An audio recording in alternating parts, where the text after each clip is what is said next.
We've got the Ember now on the opposite side. UDV playing without the Grimstroke pairing, but this is going to give, once again, Excellent. He has the potential to counterpick JG in regards to the mid matchup. And we even saw last game, it didn't matter. Something you brought up, that Excellent always looks good, even into bad matchups. But yeah, that was another game where he was able to prove that.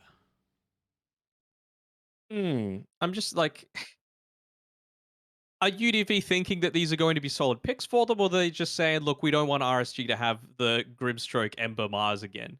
Because it feels like, to me personally, that they're much more of RSG comfort heroes.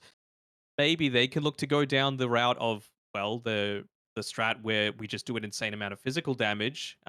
Works again, right? Like, even against the Pango, you get the God's Rebuke, you get the Slide of Fist. That's still able to do damage into the Pangolier when he's in the Rolling Thunder. So I wonder if they just pick up something that either builds into a Desolator or is enabled heavily by a Desolator, which then an Ember Spirit would look to pick up instead.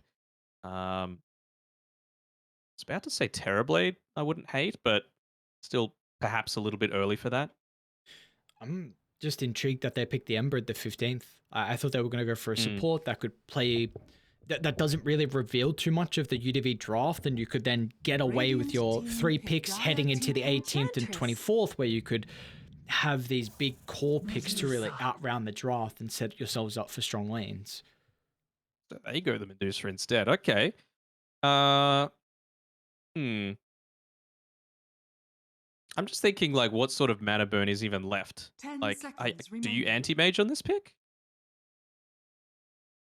It's 5 not a very good seconds IO remaining. pairing, and neither is your No. Ember, so it's really just IO Mars in the lane, but after that, you don't have anyone to play with, which is a big concern for me, but I mean, Mars and Ember both don't build into diffusals, excuse me, so you're not going to have that mana burn. Do you pick up the Nyx Assassin? Do you go another support that attacks quickly that might want to build into a diffusal? Maybe, but who's really left? Or even like a Slark, but I'm not feeling crazy about the Slark. And again, not a great IO pairing either. Radiant team ban. Okay. Well, Ingo's pretty good to morph into. he is, and we were mentioning about the Morphling though last game, saying that people are picking him where he was good last patch, but it doesn't seem to be working, and it just feels like he hasn't found his perfect slot into 7.31's meta at the moment, but we'll see. We'll see if UDV can pull it off. 10 seconds remaining. Sorry, I'm just thinking, like, what sort of build 5 can he look to go seconds for here? remaining. Because it really does feel like there's only one, but I'm just seeing if there's any other avenues, right? Like, I want to see this Ember Spirit go into Desolator. I just think you need to build up super heavy into the physical burst to be able to deal with Rolling Thunder, to be able to deal with the Enchantress with your Sleight of Fist, and to buff up the Morphling. So really, he only needs to hit the Enchantress like once or twice to be able to take her out. I don't know if the Maelstrom is the way to go this game, but I suppose with the IO, you don't have a support that's super capable of farming lanes very quickly. And I feel like without the Maelstrom, you're kind of lacking that a little bit, you know, a way to make the most of all of the farm on the map. Whereas RSG, they've got great ways to do that. Like Grimstroke, he needs a little bit of farm to be able to have effectiveness, at least the Aether Lens and the Aghanim Shard. Enchantress doesn't really need a lot to be able to have impact, but you're capable of farming just through the use of your enchant. And, you know, Pango, 5 Deucer, enough seconds said there, remaining. both capable of shoving out lanes, quickly taking them. So it feels like RSG are just going to get a lot more out of the map if you leave them to do whatever they want to do. So let's see how UDV want to try and respond to that, whether it be, you know, one of these heroes that does excel at ganking the rest of the lineup. I still wouldn't hate to see the Nyx, honestly, come out this game. Good for mana burn, good for rotating through alongside the Mars. Doesn't do much against the Dragon Knight, but I don't think you're too concerned about that. I think you just need to try and find a way to address this Medusa and, again, be that gank squad. Dragon Knight is an interesting pick. It's something that we've actually seen beat Ember pretty decently in some of the matchups lately. Like, you can sustain through the Flame Guard damage, and you've got much better right click damage where you can actually out last hit the Ember pretty easily. And now you've got a instant stun, a way to take objectives, And I feel like UDV gonna lack damage throughout the mid game. That's what I'm early to mid game. That's what I'm really worried about for them though. Yeah, for sure. There's also still the consideration of putting Pango mid and DK off lane. Yep. It's not a bad Yep. DK off lane or Pango mid game, right? So I need to address that with this last pick, and they're going down to the wire with their reserve time. Now Oh, select Witch your Doctor heroes. instead. Okay. Not the greatest like gank squad member. You need to have the smokes to be able to make that happen. But against any kind of tanky hero, you're always going to have good value out of the Maledict. Not so much against the Medusa though, right? Like Maledict is based on the HP that you've lost, and as long as you've got that mana shield available, you're not actually going to get any additional burst. It's not based on the damage; it's based on the amount of health that they've lost. So he's going to make sure that he's landing that onto the correct heroes, whether that be the Pango or the Dragon Knight. I think the Witch Doctor does fix a little bit of their damage issues though once you get Maledict at a higher level. Because I think you do the early game, you were going to have issues with finding kills, and if you can actually get the Maledict out, that's a question in itself. 10 If Witch seconds Doctor's even in a remaining. position where he utilizes his Maledict before he dies, but seconds it's an remaining. ability that works really well against these difficult to kill heroes that just survive on a slither of health, especially in the lane. But I think in the lane, looking at it, you're versing a Pango, has decent amount of mobility. So as soon as Maledict's out, I think you just swashbuckle, reposition.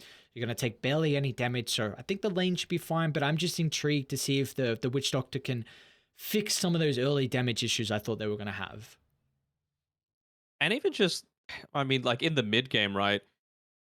I wrote off the UDV Witch Doctor before, and he played an exceptional game. So I'm not going to, put it out of the realms of possibility that he's going to have another good one. But like I said, you're against the Medusa, Maledict, not that great. You're against a Dragon Knight who's got the Dragon's Blood. So again, similar to that, you're constantly regenning HP. Not going to be great with the Maledict. Same sort of thing with the Enchantress. You can get Aghanim Shard, you can go a Holy Locket build, for example, instead, max out the Nature's Attendants, and then suddenly Maledict doesn't have the greatest level of impact. And also, you're a Witch Doctor, right? Your positioning needs to be perfect because you're up against multiple heroes other than, I would say, probably the Medusa, that are just wanting to immediately jump on you and burst you down because you don't have any, like, you're not beefy and you don't have an escape mechanic. So I feel like at least until he gets the Aghanim Shard for himself, the Voodoo switcheroo, he's going to be very vulnerable in a lot of these engagements unless his positioning is on point. And it's something we were mentioning as well, is that if UDV were going to consider a hero that could provide them vision in a game like this, because we saw how impactful not having vision was in game one. Just have a free game for Roger's Bane. Like, he looked exceptional on the Bane last game, and now this game, RSG, they don't have the traps, but honestly, you've got a pretty decent way to get vision in regards to the Enchantress creeps. Roger can just send them around. He could also get, that creep that everyone loves at the moment in the Harpy, so that could even be more information to play with. Yeah, the Harpy Scout, very balanced. Thank you very much, Gaben and OS Frog. But with an Enchantress, it's not quite as bad, right? Because you don't have the mana regen buff onto it, so it does actually just fall out of the sky eventually. Yep. Whereas with Helm of Dom, it just stays up there permanently, excuse me, because you've got that endless mana regen coming through. So it's not quite as big of impact, but I do agree with your point that you just Helm of the Dom up, enchant any creep and just use it for scouting a lot of the time.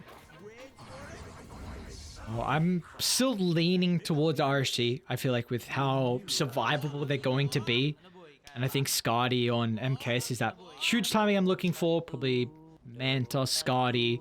You'll probably put a Dragonlance in there as well. But very concerned for UDV. I think this Ember Spirit needs to pop off. He's against lineups that don't have the greatest amount of lockdown. As speaking about the Ember, JG's already going to take the brunt to the force, but they might be giving up first blood once again, as you hate to give it a Sillin, which luckily enough is not the case. It's Roger finding our first blood. Even just looking to put that that camp blocked. It looks like they've scouted it out somewhat. So they're going to, I think, be able to get a value sentry just on the left-hand side of that camp that also clips this observer ward called Lost Boy, apparently, by Roger, if you click on the observer ward. But they 100% know it's there because they used the enchant on him when he was up on the high ground. So a little surprised that RSG didn't look to deny away their own observer ward there. Maybe they think they're silly and not going to place... Okay, he's coming back with a sentry. Never mind. making sure he's on point with his sentry placement. Oh, he went for the old Yopaj rune steel play. Oh no! Oh no! What is? Well, 1 out of 2 accomplished as Roger falling a little bit low here on this bottom side. He's going to be able to get away just nicely. Yeah, that's a bit of a misplay there. Lots of free experience that you could look to claim into, like we mentioned, quite a hard lane, right? The physical damage coming out from the Dragon Knight is so far ahead of what the Ember Spirits is. Yeah, and the Dragon Knight doesn't need to itemize for a bottle. You know, we have seen some go down that route, but it feels like double bracer and if a soul ring is required, just gives you strength, which you love to tank up, but also, of course, giving you damage. And that's something where the Ember Spirit unable to really play off the back of that. So yeah, I do think this is a lane where we should see the DK have a much better time than JG. Oh, Lucifer, he's dropping it very low himself, just needing to put his body on the line to block up that camp, making sure that the Enchantress isn't able to get stacks. I mean, you can only expend so many sentries in the laning stage. You gotta have at least one available for dewarding.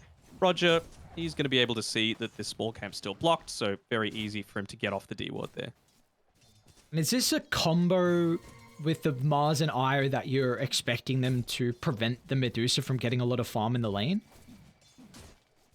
I don't think so necessarily, right? Like you're always going to be able to, as long as you keep control over the small camp situation, then Roger is going to be able to manipulate the lanes quite effectively and keep it pushed back towards him. It's not going to be for this first minute or so, but you can just see even now, just with the Blightstone, very capable of putting through a lot of harass against these strength heroes. It doesn't feel so bad because they're sitting underneath the tower right now, but it is still a concern once they come out to the lane.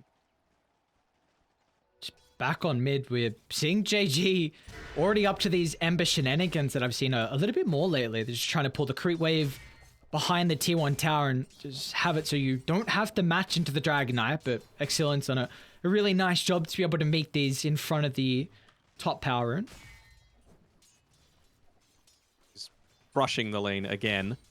Already a few last hits ahead, as well as about 400 net worth, so very nicely done by him. Oh, he got the deny as well. There's 7 denies already, and this is a tricky thing. We kind of were bringing it up last game with the early level Dragon Tail that we're getting a lot more now from the Dragon Knight, but even mids we're seeing it. Just the power of being able to deny like 1 every 2 range creeps. It's really, really, really beneficial. Absolutely, and Xiao Yu gets the kill onto Ken on the top side somehow. He was level 3, so surprised that he was caught inside that Agimorph, and it was just after the urn got delivered too, so Xiao Yu already has those charges through. Radiant's courier has It's going to be really scary now because a Pengu and a Grimstroke combined together, they run into the Witch Doctors. Actually, bottom lane, MKS in quite some trouble. Cuts through the trees, and now with the help of the Warpine ready to block away Rapido, but he's still got the movement speed to pierce his way further into the lane. As Roger holding Rapido under the tower, trying to get as much damage as he can, but top lane is where the kill will occur for RSG. Xiao Yu's going to pick up his 2nd of the game. Roger just tossing old mate Raider off to the side. Sure to use the enchant onto Rapido, but that they are still lacking that damage. It's so much that the old Pine Cone's able to do. It's actually crazy. Look at this. How often do you see an Observer Ward blocking up another camp inside of an Enchantress's jungle? Does Rapido win this man fight? I'm not sure he does. With this Blightstone, the damage is really starting to rack up. Able to reapply the tether though, so Rapido now, the bonus health along with the movement speed can limp away to the secret shop, but Roger is doing God's work to be able to just keep the Medusa afloat. I mean, they're out of regen. Like, sure, you've got a headdress on an Io, which is okay, but Roger's just going to stay up here. They got decent amount of regen on them, and I mean, an Enchantress isn't exactly a hero that casts a lot of spells either, so she's just going to be constantly up in your face, not filling up the stick charges. You've got a stick on Rapido as well as Lucifer, and it's not going to have a crazy amount of value. Nature attend us. And he didn't bring out any regen on Rapido, and Io's not bringing any regen as well, so they're just going to be relying on the headdress, and this is meaning that MKS is getting multiple free waves where at the start of this game, we were seeing the Mars and the Io both double denying, which was really preventing MKS from getting off to a flying start. But now with this low health pool, we've seen MKS is at a decent past minute or so. What's going on? The highest damage creep possible. The Harpy Stormcrafter is coming into this lane. Oh, yes. Well, it's A little careful here, nice. Roger. Yeah, if Roger ends up dying. So they got 1 point in the Nature's Attendance, but MKS with a double point into the Mystic Snake. That's enough to secure the kill. And now, meanwhile, mid lane, JG connected with the Inkswell is going to play off the back of the Fairy Fire, but Excellent, all he needs is 1 level in the Breathe Fire. Now look at this, Danog. He's got this in conjunction with his ultimate and the catapult timing. It's very deadly. And again, this is not a lane that you want to be in as a Witch Doctor. You've got pretty poor attack range. Actually, 600, not that bad, but you don't want to just walk up to this lane when you've got the threat of a Grimstroke alongside a Dragon Knight just coming back against you. They're praying for a bottom rune. Not going to be there, though. 2 points in Mel, so it'll be a decent amount of, well, unless they just turn the other way as Roger and Jarbonbon look to show up. They are at least stalling out this siege as the catapult hasn't died just yet. All of RSG doing a very good job to keep this alive. Still doing another one. Just the use of the Enchantress, right? Warpine Raider able to tank up a lot of those tower hits, and well, they're even going to look to do so with a lot of these DK illusions. Dire's structures are fortified. This is RSG playing so well. I'm always big fans of seeing the supports collapse on mid by the catapult and the level 6 timing on the Dragon item. I don't know if they'll get the tower, because they've already used Glyph. They've got another creep wave coming in. Silen's actually going to push them back. Inkswell is there. There's no kill opportunity, but again, it's just as much damage as they possibly can do. That's the objective. And he's so tanky. That's the thing, right? 2 braces, 3 points Dragon's Blood. What can you do against this man? What is his lane? The Siege Creep is still alive.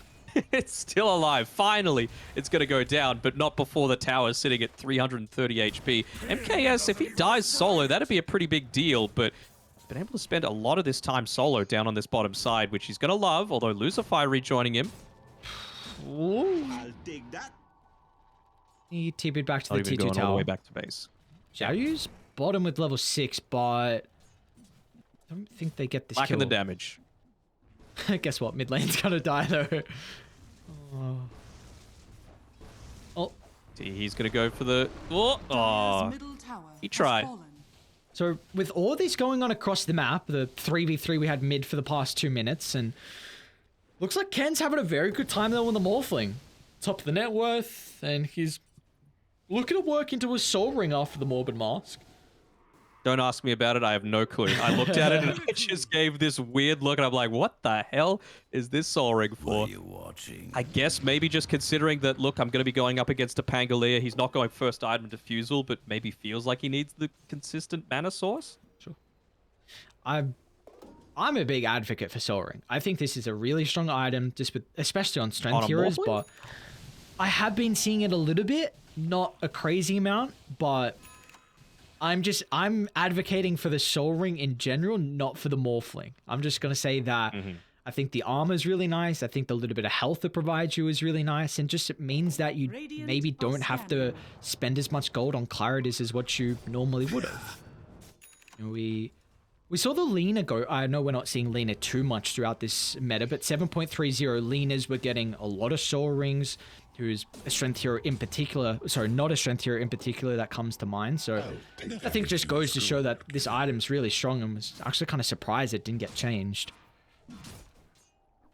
Yeah, I think it's in a good spot right now. You know, it's good on the right type of heroes. It's not a must build like, you know, the Iron Talons and the Aquilas were for quite some time, and then Gaben just said, you know what, we're not going to have them at all. They're going to be a neutral item or nothing. Rest in peace, Iron Talent. You were a good thing for some time. Well, anything to stop position 4 from jungling is a good thing in my eyes. Surely it's free MMR though. You're playing as a... Everyone wants to be Against played one, as a core. yes. Against one. Against one, yes. Oh, yeah. Do you remember the stage of Beastmaster, Iron Talon? Just easy jungle. Oh, Ugh. honestly, anyone, like Ugh. you're saying. Oh, yes, the Iron Talon days. There's some good days to reminisce on. I've heard things about like a Venomancer going, you know, in the jungle from minute 0, and I'm like, no. This is these days. I'm not talking old days here. None of that. Good old Nature's Prophet farming at the Ancients on the cliff and the Necrophos as Cliff well. jungling, yeah. Yeah, top lane, they are eyeing up Ken. With excellent to step in, but a beautiful timing with a waveform. Able to dodge the Dragon Tower. So it's still a bit of an ambitious attempt to get the kill. It wasn't going to be clean at all, but you probably force Ken out of the lane. So, stepping back in. They're got really some keen to make a rotations. move happen right now on UDV. They know they're going to try and commit with this Elder Dragon form, smoke up from Witch Doctor and Ember, and you've got the relocate available. So it's a question of who you're going to be able to catch out. Excellent should Bon die. staying far enough away. He's got 3 points in the Melodic.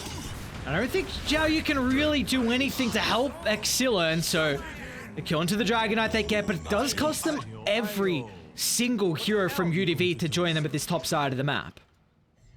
With the haste rune, JG was considering going it a little bit further, but you know, maybe if he didn't die 9 times in game number 1, he would have tried to commit for that, but just perhaps spooked a little bit. And in the meantime, Dusa continued to farm. Enchantress also spending a lot of time farming, even as that position 5, so I don't hate this coming through. They lose 1 hero for sure, but not too much more than that. Can they defend bottom?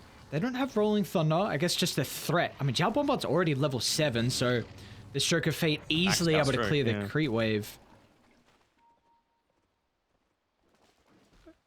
It's just about delaying time right now for MKS to continue to pick up a lot of that farm. Who's about to run into Rapido. They don't have the arena, and level 10 along with the Dragonlance, so MKS a little bit too tanky than what they were hoping. So if I can make it down to the river, but Zhao Yu hot pursuit as he follows RSG 1,000 net worth lead. You were just saying that RSG don't really mind, I think, the status quo of this game with Dusa getting as much farm. So how do you feel like this is a favorable carry matchup with the morph into the Dusa? I feel like you can feel pretty confident with the Medusa regardless of what the matchup is. They've got this Maledict and a decent Death Ward onto the DK, but I mean, just look at what the effect of the Dragon's Blood is, right? You're constantly looking to regen up a lot of that mana, and kind of surprised that Exilon waited until the Maledict expired to use his wand. He used it earlier. You take a lot less of that burst damage at the very end there. Is he going to get a solo kill? Well, that's a core kill into a tower. I was looking at them chasing down the Enchantress, really not expecting much out of that. Like, you know, Ember, he's chilling. He's got remnants. They don't really have an instant stun without a blink. He should get out, and then all of a sudden I turn over. He's about to die.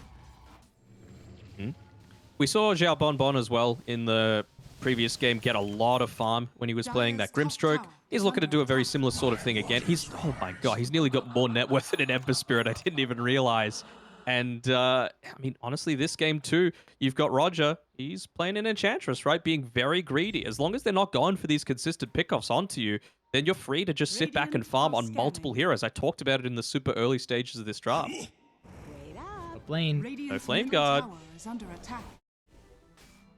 And he is going into that Holy Locket build. Really like this from Roger. You know, max out the Nature's Attendants, get into a Holy Locket, get into that Aghanim Shard, and then Witch Doctor's not going to have too much of an impact on you. They've got a decent amount of burst on their other heroes, though, so might not have a great impact against that, but you've got to make sure that you're in position to be the follow-up, I suppose. Poor Roger. It's a tough life when you just get solo Death Ward from T and a couple of bounces are able to go your way, so Witch Doctor is showing some assistance with the damage I thought they were going to be lacking as bottom lane reloads out, but instantly the TPs are following suit as Zhao Yu's looking to push away Ken. His waveform deeper onto the tower, and even playing off the back of the replicate's not going to do too much. They have to offer the relocate out to safety on the return, and that's the way he'll make it away. Nice little gank. I mean, that's what UDV need to be doing consistently. And even with that, with all of that committed, arena, relocate, a lot of health and mana, you're able to kill one support. That's the advantage of being able to play these lineups that excel at farming on multiple heroes when you don't have the greatest tower takers on UDV's side, right? Like I mentioned before, how low on net worth JG was relative to his enemy core. And outside of the Morphling, you don't really have that objective taker. So if you just split the map up and you're looking to farm on multiple different heroes, you're going to come out ahead on RSG's side.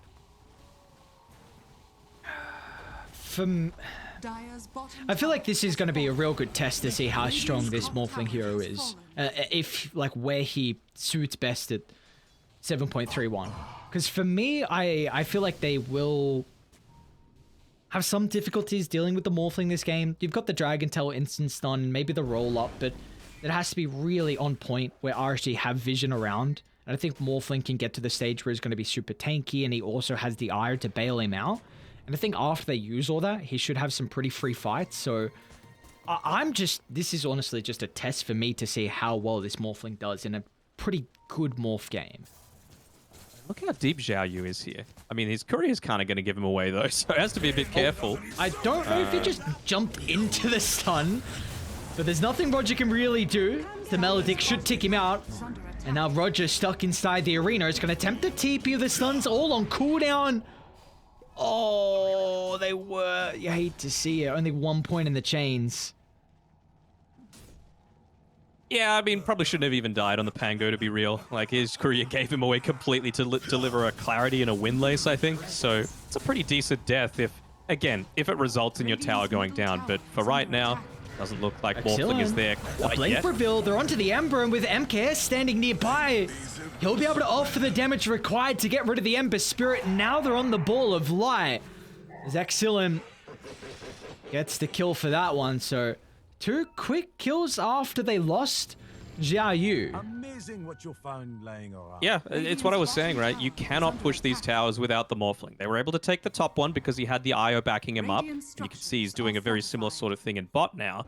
Any TPs available on UDV's side? I mean, Grimstroke could go if he wanted to, but looks like they just want to stamp their control over the jungle area instead. And I suppose with the Elder Dragon form being used and no TP available on Exilone, a little bit worried about that. Not Is again. JG? Oh, Not no, again. not again. He's got illusion if he can get it off, but the chain control with the Inkswell follow-up really nicely played. That is maxed out to the northern side. MKS and Roger, though, in a little bit of trouble. Manta gonna try and offset the damage along with the Xiao Yu roll-up, targeting the IO. And now Repeater is gonna have to use Arena defensively. Xiao Yu doesn't have too long of the ultimate left to be able to follow in hot pursuit as Repeater will make it away. But once again, it's RSG coming out on top in the trade. Dire's top tower is under attack. Literally any other carry hero other than the Medusa, and they die there because Tihi, he was on point. He hit the Maledict onto the Medusa, but all of the damage that was taken was from her mana instead. Only ended up taking, I believe, about a half of her full HP after the end of the entire duration of the Maledict. So it's just another one of these instances where, unfortunately, they're targeting for a lot of these spells is just a little bit off in terms of... They've got the fireball for the extra damage now. Oh, He's at 6 deaths, man. Oh. Well, they're gonna try and react some revenge here, but DK though, man. is that like, just what are annoying you gonna do? DK more? Like, is Rapido in trouble now? Relocate's still on cooldown for another 20. It looks like Lucifer stepping in, offering some save, and now they're going to turn it back around. The Melodict onto Exilla, and very nicely played from Tihi, offering the damage they would need to get rid of the Dragon Eye. That's a bit of a kill streak given over, and now Ken's going to look to join as well, offering the finishing blow to Roger. Nearly got pushed out to that low ground through the trees. That would have been just UDV saying, look, today's not our day if that happened. But yeah, 2 big kills that they're able to pick up. As strong as you are, you can't fight underneath a tier 2 with 0 vision of the surrounding area at nighttime. I think that's just a little bit too keen from them. So, you know, even though they're top of the table, undefeated, they're capable of mistakes just like anyone else. All right. Without looking... JG just played super cautiously. Sorry, go ahead. Without looking... I was going to say, without... looking at win prob? No. Without looking really at the maps, well, mainly... Yeah, I can't say where. What would you expect the Enchantress to have a creep at this stage in the game? Like, for you, the position they're in, what would be the creep ideally for Roger to play with? Let's Let's give it to the Warpine Raider. Give me the coconut, man. Well, he's got the Kobold Foreman just running around the Medusa, looking to amplify her movement speed mid lane. Sillin, a jump in the eye. That's a perfect target to bring down, but they're splitting up the fight. An arena from Repeater, but there will be no follow-up as the Rolling Thunder just pushes them out of this location that they want to be fighting nearby. And more importantly, it split up the Morphling away from his reinforcements, breaking the formation. Ken having to play off the back of the Replicate, but Excellence still offering way too much control. T looking to step in. A decent amount of damage with the Death Ward will tick over the Enchantress, but JG... he jumps in the middle of the fight. He's still got one more remnant to play with. It's going to break the slide, but they still get the stun. Where's the extra chain follow-up? JG still ticks out. It's RSG continuing to win fight after fight. I think I saw 3 different uses of the Spirit Vessel in that fight by Xiao Yu and onto a Morphling. The first one, he was able to get rid of the Manta style, but after that, he just made sure to lock onto that Morphling, prevent any TPs away. And he's going into the Skadi, which does make sense against this Dragon Knight, against the Medusa, but BKB is very much a necessity for him this game, and by the time he picks that up, Medusa's going to have her own Skadi, and it honestly does feel kind of unplayable.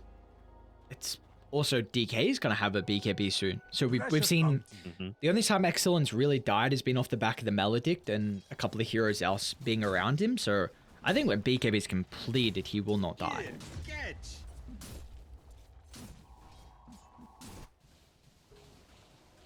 So, I mean, what does Teehee need to do this game? Like, he needs his Voodoo Switcheroo, he needs his level 12, he needs to hit a cask that lands onto 4 different heroes. It's just asking way too much from a POS 5. Dire structures are fortified. Bottom lane. Run into Xiao Bonbon. The Soulbind's going to keep the Arrow and the Mars together, breaking the relocate, so they are stuck. It's like Lucify's going to go to the west, just Delta split.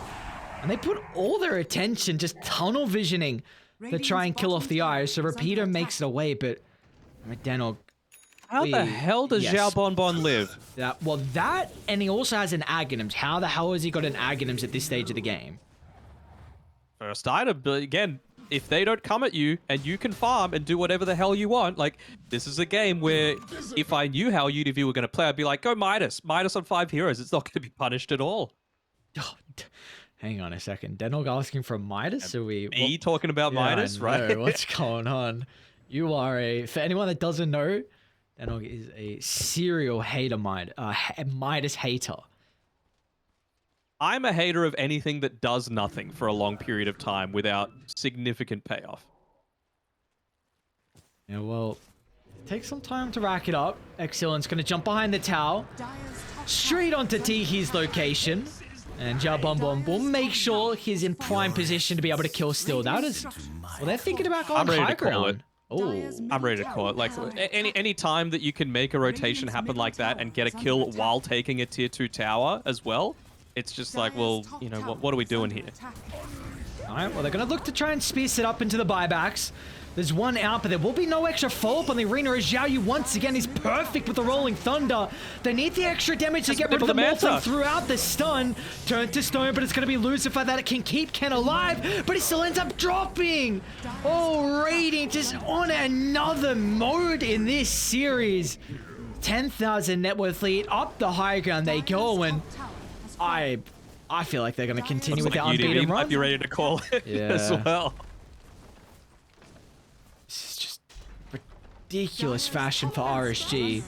Soon to be 6-0, soon to book their ticket into Division 1 for the 3rd tour of the season. They're going to jump to the south onto Rapido. A 5-man wipe in the end, and Tier 4's in shambles. Yeah, it just felt like a lot of those early rotations didn't really result in too much of anything. They're going to go tier 4s at the 24-minute mark. Oftentimes when you see games end this early, it's because the enemy team taps out. They're going to take it in traditional fashion, actually taking the Ancient away from them. Good luck, JG. No BKB and only Lucifer. It doesn't even matter. The Eye doesn't have to sustain. They've got to call it quits as RSG. Dude, What is this team? From open qualifiers to the expectation that they were only just hoping to stay in Division 2. They won 6 series in a row. They are yet to drop a map, and they are the second team, along with Talon, to book the ticket into Division 1 for next tour. And importantly for them, like you said, they didn't drop a game. So technically, leading into that series against Talon, I believe it's on Thursday. Yes. Correct me if I'm wrong. Yep. But they're sitting in first. You know, Talon, they dropped that one map against UDV. So RSG have got a little bit of bragging rights. Maybe they can flex that in the pre-game lobby. But what another performance coming through. 24 minutes. I wasn't expecting it to be this quick, but they just showed why they've been the force to be reckoned with throughout this entire tour. Yeah, I don't know what's going on, man.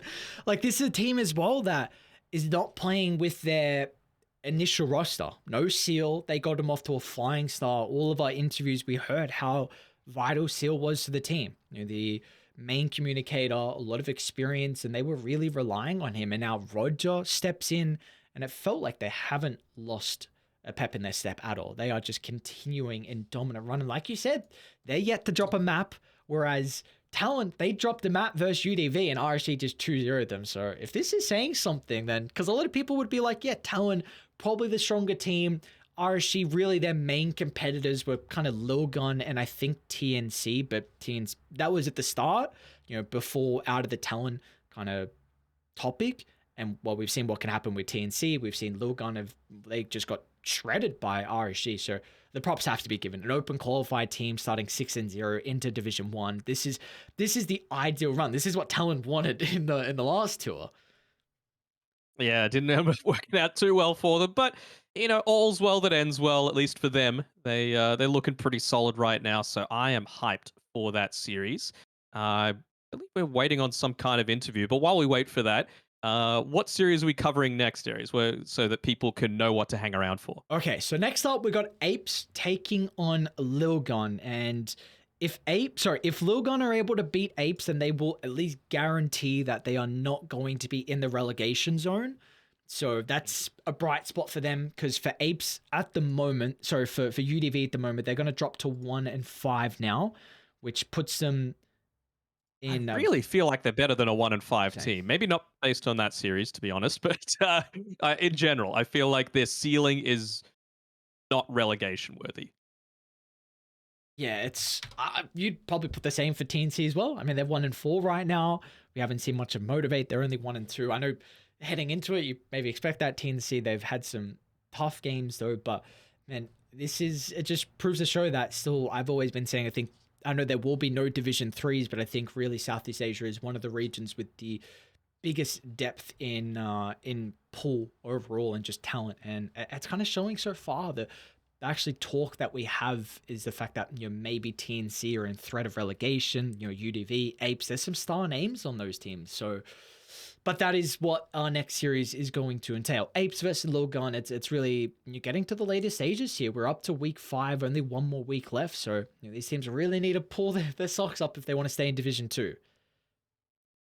Absolutely. I mean, it's a scary proposition to be in, and we have to give value to what Roger's been able to provide as well, right? Like, he's an experienced head. I would say, you know, even though a lot of these players have been playing for quite some time, he's the one that's probably achieved the highest level of international success, you know, playing on teams like Serenity for quite some time, I believe about 2 years within the Chinese region. So having that understanding of both, you know, Chinese, Southeast Asian meta, being able to learn from, you know, some of the people that are at the top of the table in China right now certainly is serving them quite well. So even though they have the unfortunate loss of Seal, they've got Roger, and doesn't look like RSG are missing a beat at all. And this is also, so I believe they would have had to play with Seal if there were any tiebreakers that happened. But with Yes. that win, it means that there is not going to be a tiebreaker. There is going to be a clear first and a clear second based on the Talon versus UV game. And that's what you want. You don't want any pressure on your backs where you're watching a series and just hoping one team wins over the other just so you can secure a slot. You want to do it yourselves off the back of your hard work and dedication and just gameplay. And that's exactly what they've done. They've come in every single series and looked exceptionally dominant. the former roster of Chubby Boys and still the same roster but just different name picked up from RSG. And man, what a story that is as well for RSG. What a story that is. And the one that we first got to talk about that story was Exilern. We've been singing his praises all throughout, and I believe he's ready for our interview. So Okay. are you able to drag him in? I will. I cannot hang on. Not from down there. All right. I will message him. Can you move to other interview room? There we go. Okay, we'll get that going shortly. But there we, oh, excellent. Hello, you there? Hey. Oh yeah, hi. Excellent, man. Okay. Hello. So you were the first player that we spoke to after your first series victory versus Army Geniuses. You were the one that was telling us that RSG, their hopes for this tour was just to stay in Division 2. And now, man, you are 6-0. You are the second team to book a slot in Division 1. How are you feeling first? And then how's the team feeling as well? I would say for the team we feel great for sure, and definitely like past my expectations. Because the goal was just to. I mean, we were aiming for upper, but the bottom goal was to like just remain in the Division 2. Yeah. So I would say overall the mood is good. What's Nice. What are you Go ahead. guys going to be doing to celebrate after this? Because I believe you are all boot camping, correct? Yeah, we're all boot camping right now, so probably just have a meal outside together just to celebrate. Simple. Perfect. Yeah, something Nice. simple. Whereabouts are you boot camping at the moment? Malaysia at KL. Nice. Mm. So are you enjoying, obviously you're Singaporean, but are you enjoying some of the more local stuff, or is it something that you went across the border to get a lot, even just when you're at home? I mean, the food is for sure better, but I guess there are similarities. So to me, there's not much of a difference. But definitely enjoying my time here with the team.